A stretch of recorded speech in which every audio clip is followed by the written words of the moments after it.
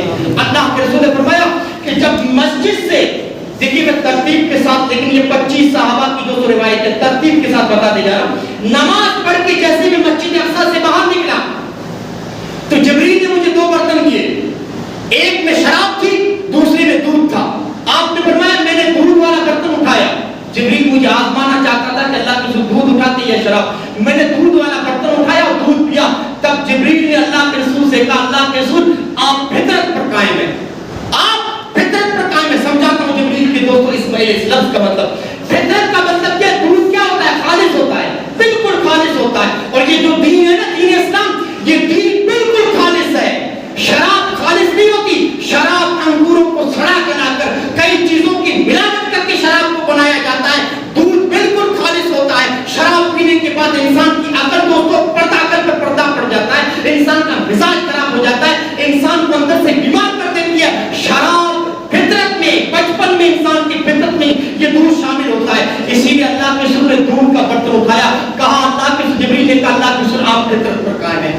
اچھا یہ دودھ پینے کے بعد اب اللہ کے رسول نے فرمایا مجھے آسمان کی طرف جانا ہے. صحیح مسلم کی 3 روایتیں ملتی ہیں کہ اللہ کے رسول کیسے گئے آسمان پر, مسجد اقصی سے کیسے گئے. 3 روایتیں صحیح مسلم کی.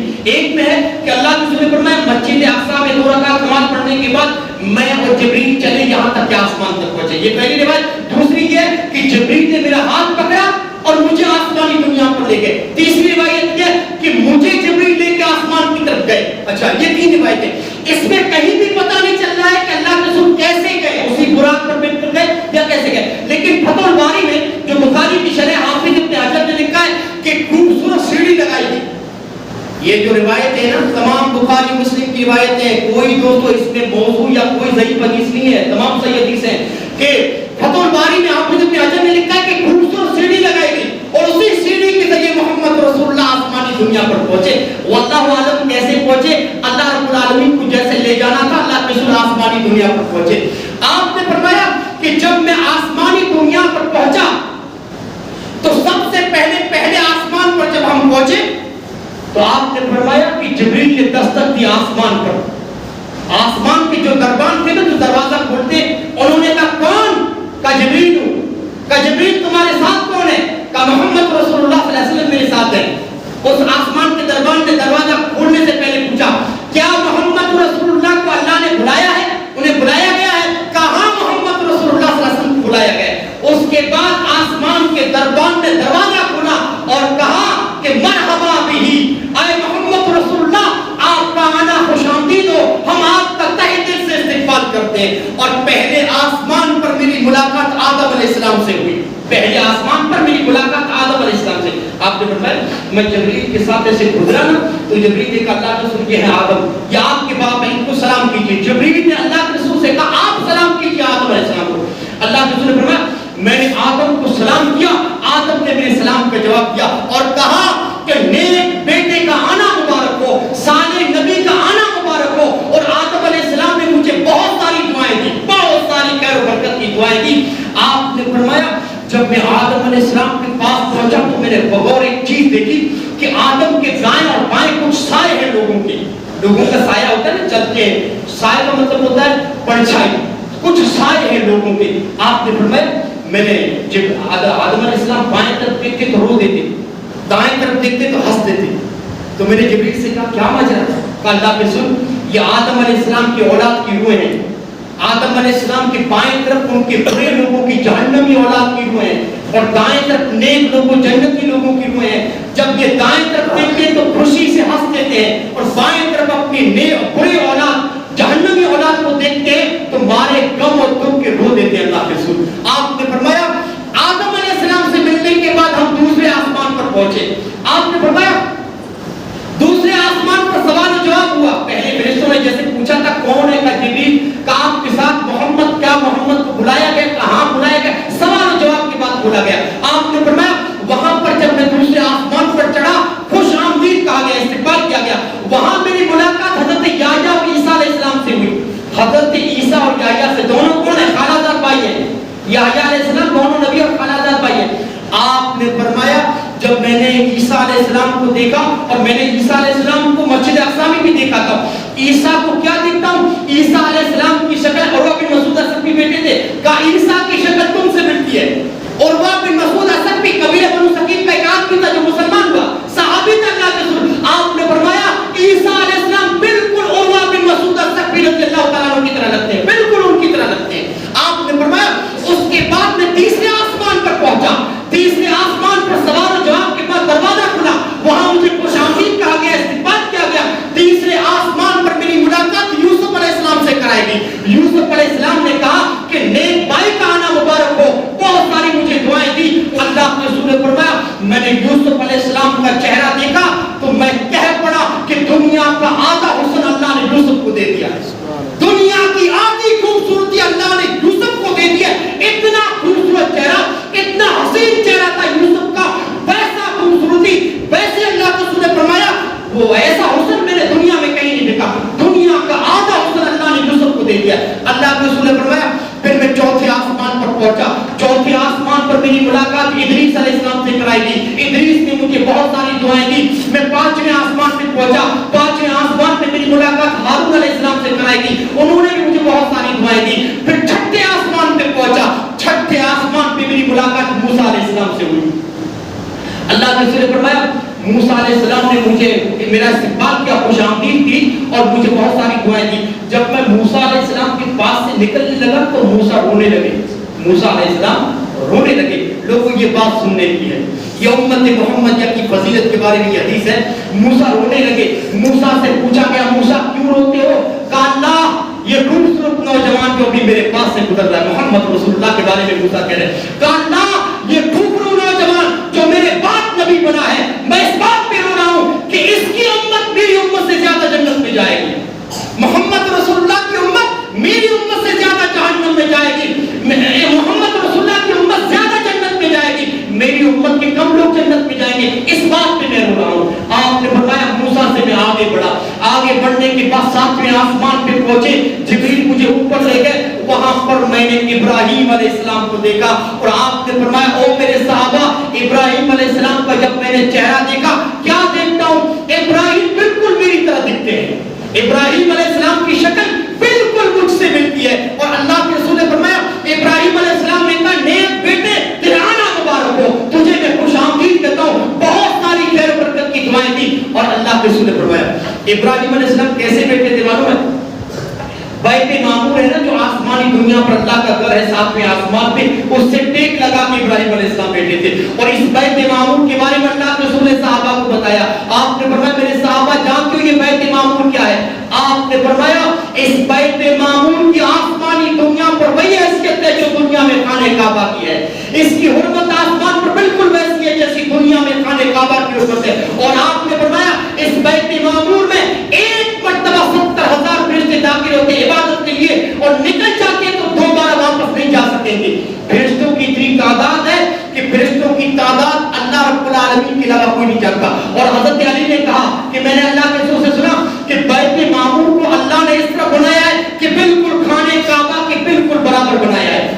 آپ نے فرمایا اگر کبھی یہ بیت معمور دنیا میں گر جائے تو سیدھا خانہ کعبہ کے اوپر گرے گا. بالکل خانہ کعبہ کے برابر بنایا ہے. اور آپ صلی اللہ علیہ وسلم نے فرمایا اس کی فضیلت آسمانی دنیا پر وہی ہے جو دنیا میں خانہ کعبہ کی فضیلت ہے. اچھا دوستو اس کے بعد آپ نے فرمایا یہاں پر مجھے ایک 3 اور برتن دیے گئے. پہلے کہاں دیے گئے تھے؟ مسجد اقصی جب اللہ کے رسول آسمان کی طرف جا رہے تھے. پھر مجھے جبریل نے 3 برتن دیے. ایک میں شہد تھی, دوسرے میں دودھ تھا اور تیسرے میں شراب تھی. اللہ کے رسول صلی اللہ علیہ وسلم نے پھر دودھ کو اٹھایا اور پیا. تب جبریل نے کہا اللہ کے رسول آپ اور آپ کی امت فطرت پر قائم ہے, خبردار اگر آپ شراب کو اٹھاتے تو آپ کی امت گمراہ ہو جاتی. اگر آپ شراب والا برتن اٹھاتے تو آپ کی امت ضرور گمراہ ہو جاتی. اس کے بعد اللہ کے رسول نے فرمایا جبریل مجھے اور آگے لے گئے یہاں تک کہ میں سدرۃ المنتہا تک پہنچا. کہاں تک؟ سدرۃ المنتہا کے پاس. اور آپ نے فرمایا سدرۃ المنتہا کو میں نے دیکھا. سدرہ کسے کہتے ہیں؟ عربی زبان میں سدرہ بیری کو درخت کہتے ہیں. بیری کے درخت کو کہتے ہیں. اور آپ نے فرمایا سدرہ کے درخت کو میں نے بغور دیکھا, غور سے دیکھا, اس کے پتے جیسے ہاتھی کے کان ہو. اور آپ نے فرمایا سدرہ کے جو پھل تھے وہ جیسے حجر کے مٹکے, عربی میں حجر پتھر کو کہتے ہیں, جیسے پتھر کے مٹکے اتنے بڑے بڑے پھل. اور آپ نے فرمایا اتنے میں کیا دیکھتا ہوں کہ اذ یغشی سدرۃ ما یغشی. قرآن کی آیت ہے سورہ نجم میں اللہ نے فرمایا اذ یغشی سدرۃ ما یغشی کہ جب ڈھانپنے والی نے اسے ڈھانپ لیا. آپ نے فرمایا اس آیت کی تفسیر اللہ کے سنے یوں کی کہ سونے کی تتلیوں نے اس کو ڈھانپ لیا. سونے کی تتلیوں نے اس بیری کے درخت کو ڈھانپ لیا. اور آپ نے فرمایا جب اس بیری کے درخت کو سونے کی تتلیوں نے ڈھانپا تو ایسی خوبصورت وہ بیری کی درخت لگنے لگی, وہ ایسا خوبصورت لگنے لگا کہ اللہ کی مخلوق میں کوئی اس کے حسن کو بیان نہیں کر سکتا, اتنا خوبصورت ہو گیا. اور آپ نے فرمایا میں نے سدرہ کی جڑ کو دیکھا, اس کی جڑوں کو دیکھا تو 4 نہریں دیکھی, 2 باطنی 2 چھپی ہوئی اور 2 کھلی 2 ظاہری. میں نے جبریل سے پوچھا کیا ہے؟ کہا اللہ کے رسول یہ جو چھپی ہوئی نہریں نا باطنی یہ دونوں جنت میں ہیں, اور یہ جو ظاہری نہریں آپ کو دکھ رہی ہیں یہ دریائے نیل اور دریائے فرات ہے جو دنیا میں, یہ دریائے نیل اور دریائے فرات ہے. اس کے بعد سدرہ کے پاس جبریل اپنی اصلی شکل میں آ گئے. جبریل دنیا میں کیسے آتے تھے؟ انسان کی شکل میں آتے تھے. تو داہیہ کلبی رضی اللہ تعالیٰ عنہ ایک صحابی کی شکل میں آتے تھے. داہیہ کلبی بہت خوبصورت صحابی تھے, بہت خوبصورت انسان تھے مدینے کے اندر. تو اللہ کے رسول نے فرمایا جبریل ہمیشہ میرے پاس جب انسانی شکل میں آتے ہیں تو داہیہ کلبی کی شکل میں آتے ہیں. وہاں جبریل اپنی اصلی شکل میں آ گئے. اور آپ نے فرمایا قرآن کی وہ آیت دیکھیے, رب العالمین نے فرمایا وَلَقَدْ رَأَوْا نَزْلَةً أُخْرَىٰ عِندَ سِدْرَةِ الْمُنتَهَىٰ. اور آپ نے فرمایا کہ میرے نبی نے جبریل کو دوبارہ اس کی اصلی شکل میں دیکھا. کہاں؟ عند سدرۃ المنتہا, سدرۃ المنتہا کے پاس. محمد رسول اللہ نے فرمایا جبریل اپنی اصلی شکل میں آ گئے. جبریل کی 600 پر تھی, 600 پر تھی. پہلی مرتبہ کہاں دیکھا تھا؟ وَلَقَدْ رَأَوْا بِالْأُفُقِ الْمُبِينِ. سورہ تکویر دیکھیے, قرآن کا آخری پارہ 30واں سورہ تکویر میں اللہ نے فرمایا وَلَقَدْ رَأَوْا بِالْأُفُقِ الْمُبِينِ, بِالْأُفُقِ الْمُبِينِ. انہوں نے آسمان کے کھلے کناروں پر دیکھا. ثم دنا فتدلى فكان قاب قوسين او ادنى. رب نے فرمایا یہ سورہ نجم کی تو آیت ہے, یہی تو آیت ہے جس کو پیش کر کے لوگ کہتے ہیں کہ محمد رسول اللہ نے اللہ کو دیکھا تھا. کون سی آیت ہے؟ ثم دنا فتدلى فكان قاب قوسين او ادنى. کہ پھر وہ نزدیک ہوا یہاں تک کہ اتر آیا, اور پھر ان کی یعنی جبریل اور محمد رسول اللہ کے درمیان 2 کمانوں کے درمیان فاصلہ رہ گیا. ثم دنا او ادنى, بلکہ اس سے بھی زیادہ نزدیک. دیکھیے اللہ کے رسول جب میں آپ کو نبوت ملی تھی نا, اسی وقت اللہ کے رسول نے فرمایا میں نے جبریل کو دیکھا, زمین و آسمان کے درمیان کرسی ہے, اور اسی پر اکیلے جبریل بیٹھے, اور جبریل کے 600 پر ہے. پہلی مرتبہ تب دیکھا تھا اور دوسری مرتبہ اب دیکھا. وَلَقَدْ رَأَوْا نَزْلَةً أُخْرَىٰ عِندَ سِدْرَةِ الْمُنتَهَىٰ. اللہ نے فرمایا کہ انہوں نے دوبارہ جبریل کو دیکھا اصلی شکل میں سدرۃ المنتہا کے پاس. اچھا سدرۃ المنتہا کے بعد اس کے بعد اللہ کے رسول نے فرمایا کہ میں نے جنت کی سیر کی. جبریل نے کہا چاہیے آپ کو جنت گھماتی. آپ نے بتایا جب میں جنت کی سیر کر رہا تھا کیا دیکھتا ہوں, جنت میں عمدہ کیا ہے کہ عمدہ موتیوں کے ڈبے. جنت میں چلتے چلتے ہم میں نے ایک نہر دیکھی خوبصورت جس کے دونوں کناروں پر اللہ کے رسول نے فرمایا موتیوں کے کوپے ہیں. میں نے کہا جبریل یہ نہر کون سی ہے؟ کہا یہی تو حوض کوثر ہے. یہی تو حوض کوثر ہے جو قیامت کے دن اللہ آپ کو عطا کرنے والا ہے. اور اسی حوض کے پاس بیٹھ کر آپ اپنی امت کو پانی پلائیں گے. اور قرآن العالمین وہ پانی ہم سب کو نصیب کرے. یہی بیٹھ کر آپ اپنی امت کو پانی پلائیں گے. اور آپ نے فرمایا اتنی خوبصورت وہ نہر, اتنی خوبصورت دونوں کناروں پر موتیوں کے کوپے ہیں. جب میں نے اس نہر میں اپنا ہاتھ مارا محمد رسول اللہ نے صحابہ سے کہا اس کی مٹی نہیں کستوری تھی. کستوری آپ نے بتایا اس میں کستوری تھی. اس کے بعد اللہ کے رسول صلی اللہ علیہ وسلم نے فرمایا جنت کی سیر کرنے کے بعد جبریل کہتے ہیں کہ اللہ کے رسول صلی اللہ علیہ وسلم اتنا اوپر گئے, اللہ کے رسول کو اتنا اوپر لے گئے کہ قلموں کے چلنے کی آواز سنی. اتنا اوپر چلے گئے, قلموں کے چلنے کی آواز سنی. کون یہ قلمیں چلا رہا تھا؟ یہ فرشتے تھے جو اللہ کا احکامات لکھ رہے تھے, اللہ کے فیصلے لکھ رہے تھے. آپ نے فرمایا میں رب کے اتنا قریب چلا گیا, اتنا سدرۃ المنتہا کے آگے چلا گیا کہ میں نے قلم کے چلنے کی آواز سنی. اب یہاں پر سوال پیدا ہوتا ہے کیا اتنا قریب چلے گئے تو اللہ کو دیکھ لیا؟ یہ سوال پیدا ہوتا ہے. دوستو دیکھیے ابن ابی الازہر بھی بہت بڑے عالم ہیں. وہ لکھتے ہیں کہ پوری امت کے اس بات پر اتفاق ہے کہ آدم سے لے کر قیامت تک آنے والا کوئی انسان اللہ کو نہیں دیکھ سکتا. انسان کبھی اللہ کو نہیں دیکھ سکتا. لیکن یہاں پر بات یہ ہے کیا معراج کی رات محمد رسول اللہ نے اللہ کو دیکھا تھا؟ سارا اختلاف کیا ہے اور نوجوانوں کو گمراہ کیا جاتا ہے من گڑت حدیثیں پیش کر کے. دوستو دیکھیے صحابہ میں بھی اختلاف تھا. حضرت ابو ہریرہ, عبداللہ بن مسعود اور حضرت عائشہ کہتی ہے کہ محمد رسول اللہ نے اللہ کو نہیں دیکھا. جبکہ ابن عباس, حضرت عباس کے بارے میں کہا جاتا ہے, عبداللہ بن عباس کے بارے میں کہا جاتا ہے وہ کہتے تھے کہ اللہ کے رسول اللہ کو دیکھا ہے. کوئی کچھ بھی کہے, یہ جھگڑا یہ اختلاف اپنی جگہ پر, لیکن میں آج ثابت کروں گا, قرآن و حدیث سے ثابت کروں گا کہ محمد رسول اللہ نے اللہ کو نہیں دیکھا ہے. دیکھیے حضرت مسعود بہت بڑے تابعی ہیں, کہتے ہیں میں عائشہ کے پاس تکیے پر ٹیک لگا کے بیٹھا تھا. حضرت عائشہ کے پاس تکیے پر ٹیک لگا کے بیٹھا تھا. اتنے میں عائشہ نے کہا او ابو عائشہ, ابو عائشہ کنیت ہے حضرت مسعود کی, کہا مسعود جو آدمی ان تین باتوں کے بارے میں کچھ کہتا ہے, جو آدمی یہ بات کہتا ہے اس نے اللہ پر بہت جھوٹ باندھا, اللہ پر بہتان باندھا. مسعود نے کہا کون سی اماں وہ کون سی بات؟ کہا جو آدمی یہ کہہ دے کہ محمد رسول اللہ نے اللہ کو دیکھا معراج کی رات, اس نے اللہ پر جھوٹ باندھا, اس نے اللہ پر بہتان باندھا. مسعود کہتے ہیں کہ میں تکیے پر ٹیک لگا کے بیٹھا تھا, میں سیدھا کھڑا ہو گیا. میں نے کہا اماں اللہ تو قرآن میں کہتا ہے وَلَقَدْ رَأَوْا بِالْأُفُقِ الْمُبِينِ وَلَقَدْ رَأَوْا نَزْلَةً أُخْرَىٰ. سورہ تکویر اور سورہ نجم کی دعائیں کہ عائشہ کے سامنے حضرت مسعود نے پڑھی تو حضرت مسعود سے کہا بیٹے رکو میں بتاتی ہوں, میں تم کو بتاتی ہوں. ان دعائوں کی تفسیر میں نے خود محمد رسول اللہ سے پوچھی تھی, میں نے اپنے شوہر سے پوچھی تھی. محمد رسول اللہ نے بتایا اے عائشہ یہاں پر جبریل کو میں نے دیکھا تھا. یہاں پر اللہ جو کہہ رہا ہے نا کہ انہوں نے پہلی مرتبہ بھی دیکھا, دوسری مرتبہ, یہاں پر جبریل کا ذکر ہے. میں نے جبریل کو اس کی اصلی شکل میں 2 مرتبہ دیکھا تھا.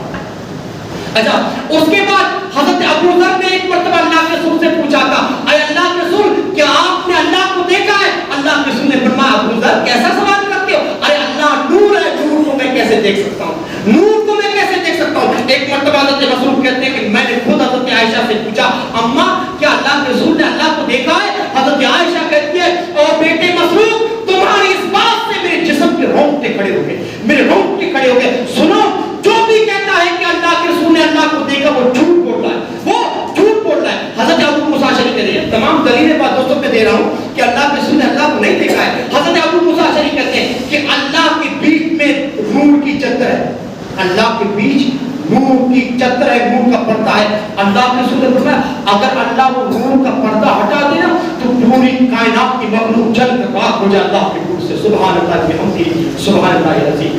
اللہ اگر وہ نور کا پردہ ہٹا دے نا پوری دنیا کی مخلوق اور جتنے لوگ جل کر راکھ ہو جائیں, اللہ کے نور سے جل کر راکھ ہو جائیں. کیا پتا چلا کہ اللہ کو کوئی نہیں دیکھ سکتا چاہے وہ نبی کیوں نہ ہو. ہاں ایک نبی نے ضد کی تھی, ایک نبی موسیٰ علیہ السلام نے ضد کی تھی کہ اللہ مجھے دیکھنا ہے, تیرا دیدار مجھے کرنا ہے, آج مجھے اپنی شکل دکھاؤ. رب العالمین نے فرمایا جبریل یہ کسی کے شایع نشان نہیں کہ مجھے دیکھ سکے, وہ میری بات سن سکتا ہے لیکن وحی کے ذریعے, پردے کے پیچھے سے میں بات کر سکتا ہوں لیکن کوئی مجھے دیکھ نہیں سکتا. کہا موسیٰ نے کہا مجھے دیکھنا ہے. کہا موسیٰ جب ضد کر رہے ہو تو اگر یہ پہاڑ دیکھ رہے ہو نا, اس پہاڑ کے اوپر میں اپنی تجلی کو بیچتا ہوں, اگر یہ پہاڑ ٹک گیا تو تم مجھے دیکھ لو گے ورنہ نہیں دیکھ پاؤ گے.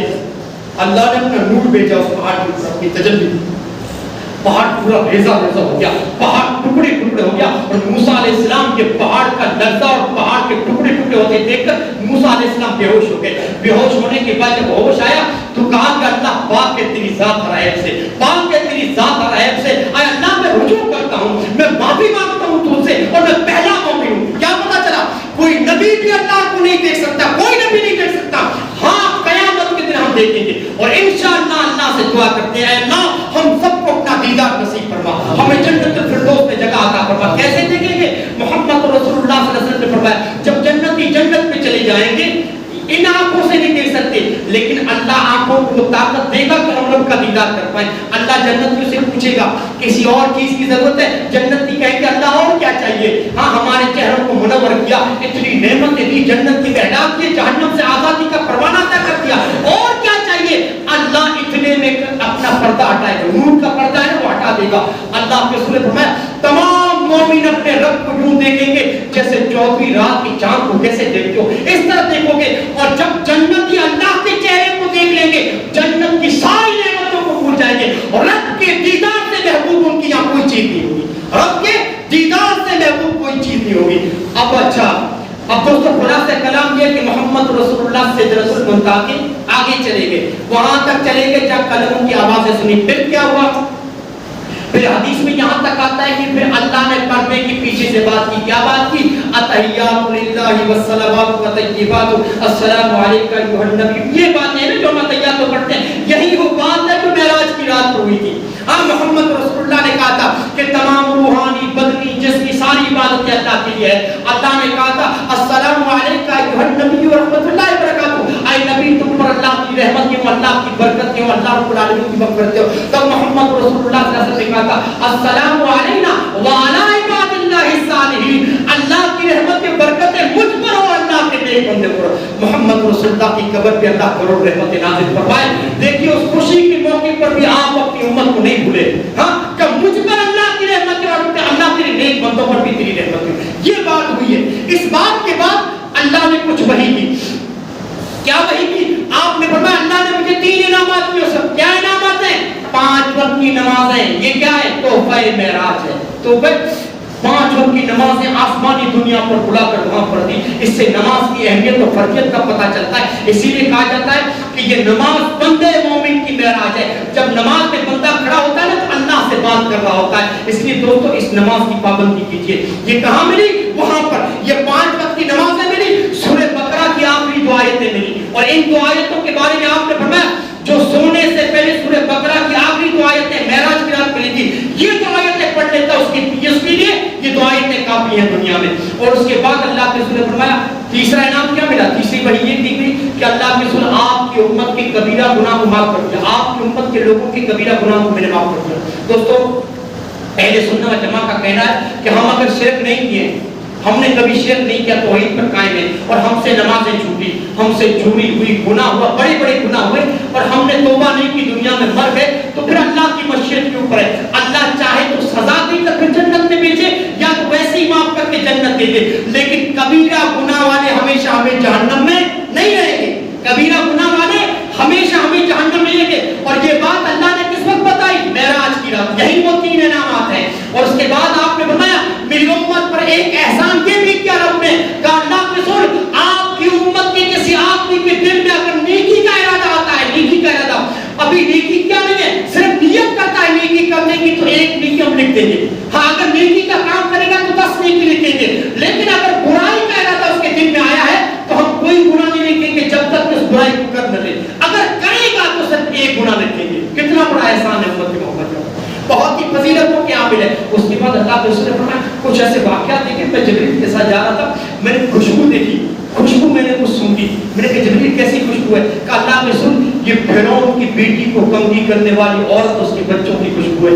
کہا جبریل کیا واقعہ ان کا؟ کہا ایک مرتبہ فرعون کی بیٹی کو یہ عورت کنگھی کر رہی تھی، کنگھی اس کے ہاتھ سے گر گئی، اس نے بسم اللہ کہہ کر کنگھی اٹھائی، تب فرعون کی بیٹی نے کہا کہ میرے باپ کا نام لیتی ہوں؟ فرعون کا بسم اللہ کہہ کر کہا فرعون کا نام نہیں لیتی ہوں، میں اللہ کا نام لیتی ہوں، تو تیرے باپ کا بھی رب ہے، جو تیرے باپ کا رب ہے۔ کہا کہ یہ بات میں اپنے باپ فرعون کو بتا دوں؟ کہا جا بتا دے، جا بتا دے۔ فرعون کو اس نے بتایا، فرعون نے اس کنگھی کرنے والی عورت کو بلایا،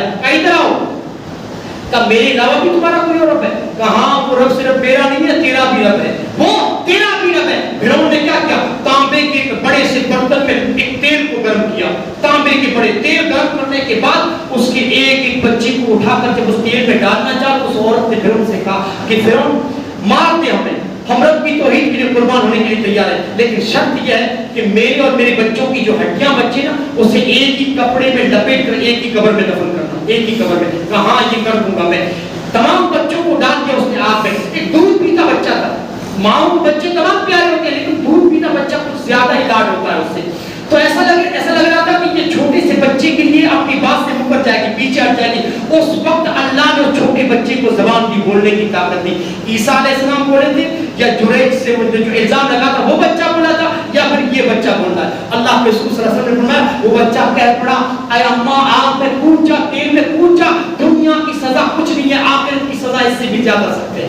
اگر تو توحید سے ہٹ گئی تو آخرت کی جہنم کی سزا اس سے بھی زیادہ سخت ہے۔ اس کی ماں بچے کے ساتھ اس تیل میں کود گئی کہ محمد رسول اللہ سے جبریل نے کہا یہ اس کے بچوں کی خوشبو ہے، یہ اس کے بچوں کی خوشبو ہے، یہ اس عورت کی خوشبو ہے۔ اس کے بعد اللہ کے رسول نے چلتے چلتے ہم نے دیکھا کہ کچھ عورتوں کے کچھ مردوں کے پاس عورتوں کے پاس تانبے کے ناخن ہیں، اپنے چہرے اور سینے کو نوچ رہے ہیں۔ کہا جبریل یہ کیا؟ کہا اللہ کے رسول یہ وہ لوگ ہیں جو دنیا میں لوگوں کی گلا و غیبت کرتے تھے، لوگوں کی غیبت اور گلا کیا کرتے تھے، یہ سزا بھی ان کو قیامت دی جاتی رہے گی۔ بہت ساری دوستوں باتیں ہیں، وقت ہمارا ختم ہو چکا ہے۔ یہ پورا واقعہ دوستوں ہے جو میں نے آپ لوگوں کے ساتھ صحیح سند کے ساتھ جو حدیث سے بنی ہے، بخاری مسلم کی ساری باتیں پورا واقعہ رکھ دیا۔ اب جتنی خرافاتیں جتنے دوستوں بدعتیں ہیں سارے خرافات کو اپنے ذہنوں سے نکال دیجیے۔ دعا کرتا ہوں بار یہاں سے کہ رب العالمین واقع معراج جو یہ معجزہ ہے اور اس معجزے میں جو میں نے غیبی باتیں بتائی ہیں اللہ اس سب پر ہمیں ایمان لانے کی توفیق دے اور اس کے تقاضوں کو پورا کرنے کی توفیق دے۔ آمین آمین۔ السلام علیکم۔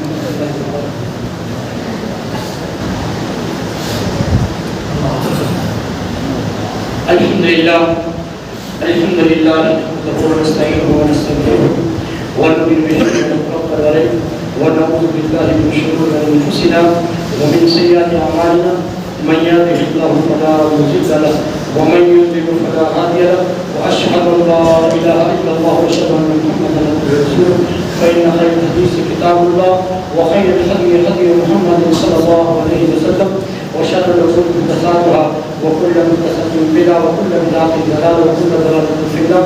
أعوذ بالله من الشيطان الرجيم.